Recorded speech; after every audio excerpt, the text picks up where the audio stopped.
ब्लाऊजची उंची 18 इंच घेतली. शोल्डरसाठी 6.5 इंच घ्यायचे. 48 छातीचा ब्लाऊज आहे. कमर आहे 42 इंच. मुंड्यासाठी 7.5 इंच घेतले आणि मुंड्याच्या गोलाईसाठी 1 इंच घेऊन गोलाई देऊन घेतली. इथे गळा रुंदी 3 इंच घ्यायची. पाव इंच डाऊन करून घ्यायचे गळ्याच्या साईडला. पाठीमागच्या गळ्याची उंची 10.5 इंच आणि रुंदी 3.5 इंच घेतली. अशा प्रकारे मी गोलाकार काढून घेतला.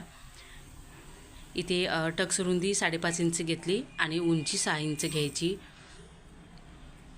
अशा प्रकारे इथे जो आकार काढून घेतलेला आहे याच्यामध्ये आपल्याला साडीची बॉर्डर लावून घ्यायची आहे. दुसऱ्या साईडला देखील सेम आकार काढून घेतला आणि जी ब्लाऊज पीसची बॉर्डर आहे ती कॅनव्हास पेपरवरती ठेवून अशा प्रकारे तयार करून घेतली.